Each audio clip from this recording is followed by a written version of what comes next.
Hey, I'd like to welcome you to another episode of Mission Matters. My name is Adam Torres, and if you'd like to apply to be a guest in the show, just head on over to missionmatters.com and click on Be Our Guest to apply. All right, today I have Chase Friedman on the line, and he's founder and brand coach over at Vanquish Media Group. Chase, welcome to the show. Thank you. Psyched to be here. Appreciate you having me. All right, Chase. So we got a lot to talk about today. So how brand purpose drives business growth for entrepreneurs and small businesses. So a lot of business owners, entrepreneurs, and executives that watch this show. So excited to get your concept and your ideas on brand, how we can use brand and how we can grow our businesses. So again, great to have you on. And just to get us started, we'll start this episode the way that we start them all with what we call our Mission Matters Minute. So Chase, at Mission Matters, our aim and our goal is to amplify stories for entrepreneurs, executives, and experts. That's our mission. Chase, what mission matters to you? So it's a great question. I always love to start with a bit of my mantra in my intro. So, my core belief is I believe in the ability for all people, businesses, organizations to do good and do well in life, to profit with purpose. So my purpose in life is to help others find and unlock theirs, so they can do good and do well and build the life and business of their dreams. When you can have both, it is an absolutely beautiful balance. It's awesome. Love bringing mission-based individuals on the line to share why they do what they do, how they're doing it, and what we can all learn from that. Good to have you here. Just diving right in, Chase. Where did this start for you? Like brand, marketing, media, content creation? Like, was that as a kid, were you doing this? Like, where did all this start for you? Yeah, so it actually started, my background is in storytelling. I was always enamored, inspired by that as a kid, watching movies and TV and film. And so I started my career as an independent filmmaker, writing, directing, producing TV, commercials, music videos. So that love of story was always in my bones, in my DNA. Always have loved the craft. Over time, didn't love the business, the industry of entertainment as much, but I've always carried that love for story. And that's kind of what really allowed me to start transitioning and working for consulting brands on helping them tell better stories and create better content. And of course, great content alone is, can still fall flat. You can have a beautiful story, but if you're not reaching people in the right ways and at the right touch points, it's kind of still getting lost in that sea of noise. So that kind of evolved into not just great storytelling for brands, but really kind of the entire digital marketing ecosystem. How are we reaching people that we can inspire, that we can motivate, that we can educate and entertain in new and interesting ways? When did you figure out that you had a gift for story? Like that you knew how to tell a good story, that you could put something that was in your mind and bring it out into the world? Like, when did you realize that? I think it's an evolving process. I think we're constantly sharpening, that skill and strengthening that muscle. I think it was a matter of watching things that inspired me as a kid, seeing the power of story to influence and inspire my own feelings and others. I just felt that ability to not only convey story, but help connect the dots for people and help them see things that they couldn't see for themselves. So in a way, it's kind of storytelling by proxy. It's allowing the hero of the story, which is our clients, our customers, our audience, to position themselves as the hero on this journey, right? What are the challenges they're facing? What are their hopes and desires? How do they overcome that? What is that call to action? What does that identity transformation look like? And the cool thing about it is whether you're telling stories for TV and film or commercials, or you're doing it from a brand and a business perspective, the formula is very, very similar. And it's a formula that I use today with businesses big and small to help them have a simplistic formula to telling a more enriching and an emotional story. A lot of people get scared and be like, oh, I'm not a storyteller. I'm not sure how to do it. I don't have that experience and background. We all have it within us, right? It is in all of our DNAs because we've been telling stories since the dawn of time. So you have it. You just need a little bit of a framework and a little bit of a guide to help you. What are some of the components that you feel go into making a great story? Like, what are some of those ingredients? Obviously, understanding stories are going to be different, right? That's a given. But like, what are some of the components, if there are some, that are commonalities? I think the first thing is vulnerability, being willing to be vulnerable with yourself and with others and sharing that authentic story. This goes back to purpose, right? As we're talking about today. Purpose is what you believe in, why you do what you do. So that compelling purpose of who you are as a person or as a business or as an organization, you've got to lead with that passion. A story is a very it can be simplified and distilled into, a great showrunner director I used to work with. What do I want? Why can't I have it? And are we like the curse on the show? Why do I give a shit? We can all relate to each other in many more ways once we are open and honest. But it starts with a challenge, a struggle, and overcoming adversity, or a desire and an aspiration to grow, to transform into something else, but being met with a challenge, right? How do we overcome that? Who do we kind of need to rely on and work with to kind of get to that next level in life and business? So once you can be real and honest with the challenges you're facing, the struggles, the internal emotions that you feel from it, the philosophical challenges, then you're starting to invite people into an emotional journey. Yeah.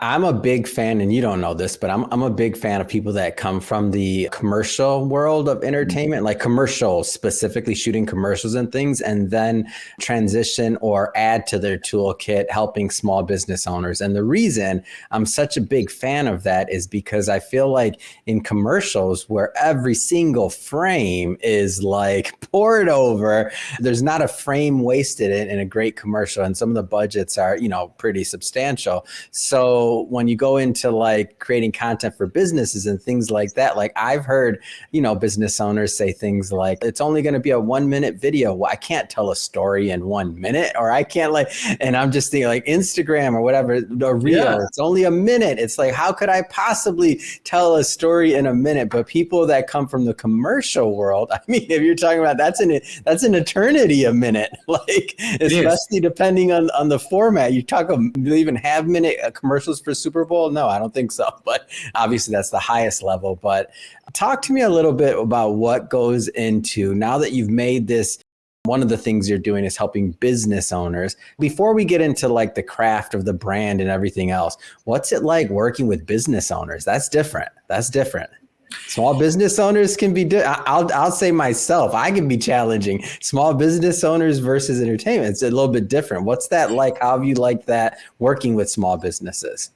I've been fortunate to work with businesses of every shape and size, from lean startups to Fortune 500, B2B, B2C, nonprofit, for-profit.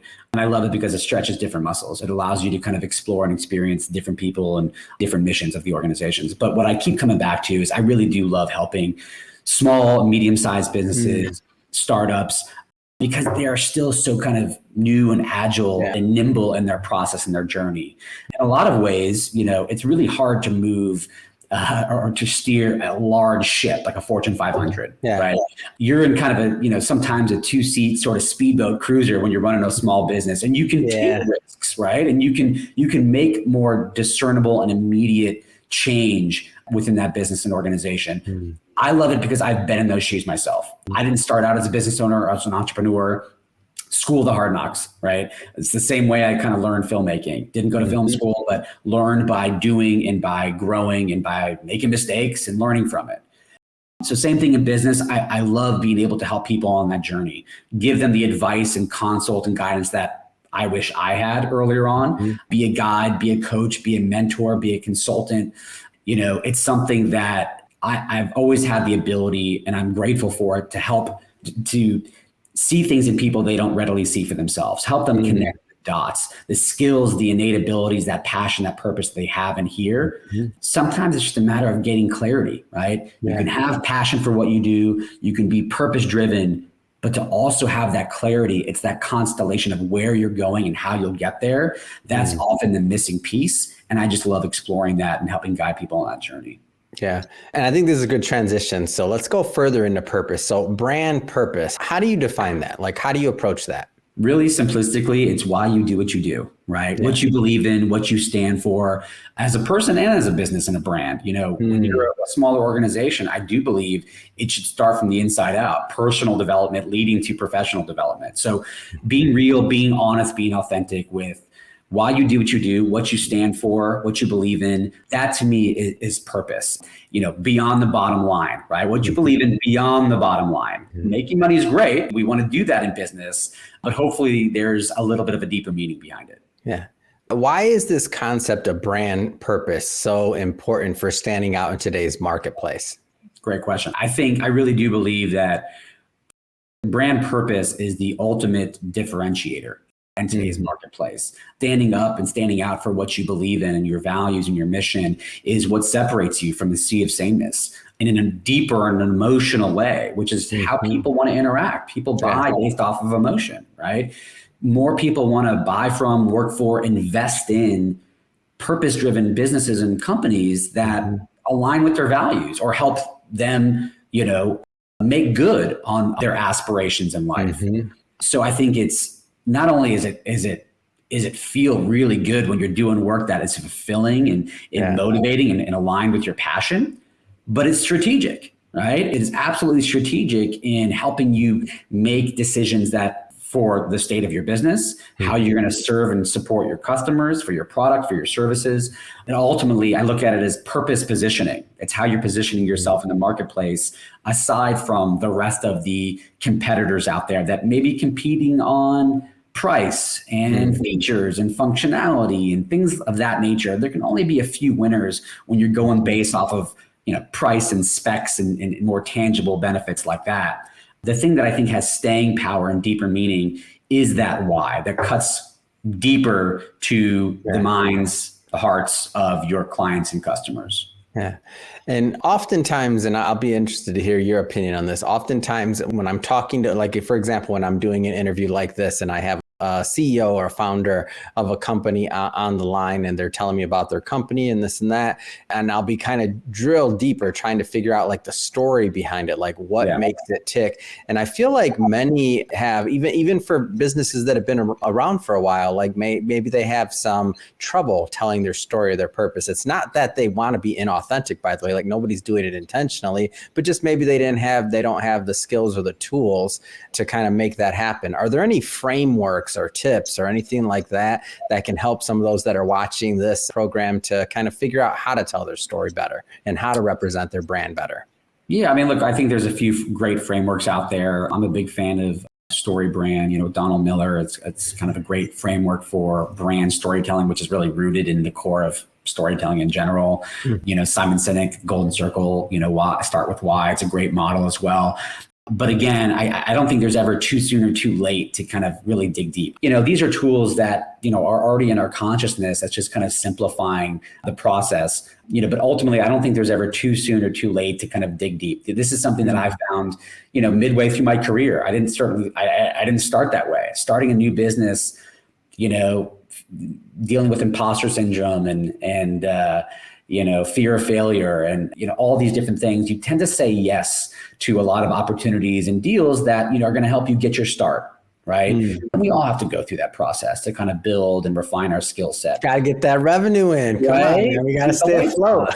But over a certain point in time, you look at where you started and the initial inspiration for starting that business. And a lot of those yeses can veer you off course to the point where you look back and you're like, wait a minute. This isn't exactly where I thought I would be or where I intended to go.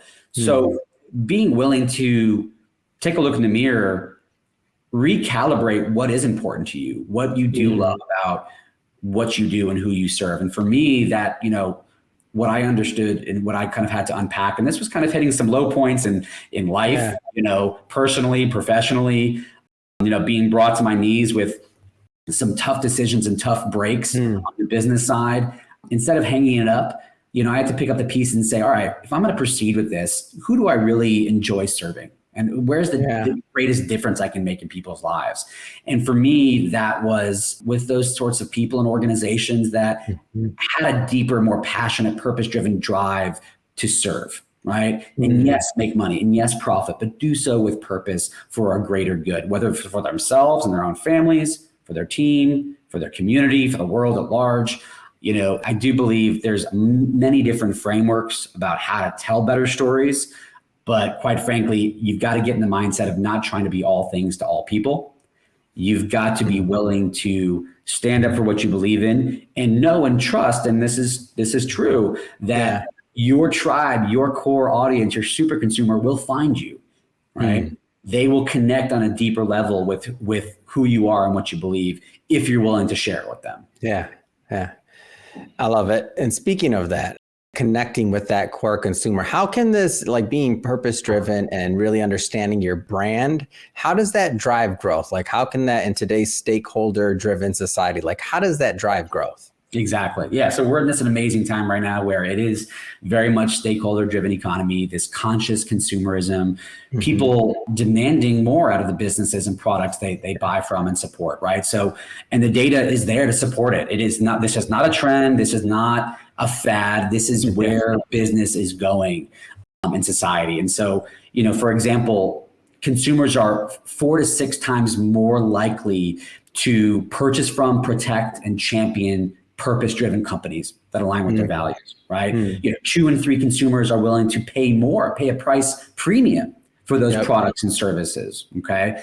Purpose-driven companies that stand by and stick with their values outperform their competitors, those that don't have a clear purpose or mission, by over 400% in the marketplace, right? And I can go on and on, right? In terms of workforce and, over 85% of eligible employees want to work for companies that align with their values. So across the board, margin, market share, employee recruitment, retention, innovation, across the board, people want to buy from, work for, and invest in these sorts of companies. So very clear to see when you do have that core purpose that does align with, your core audience or employees, it absolutely drives business growth.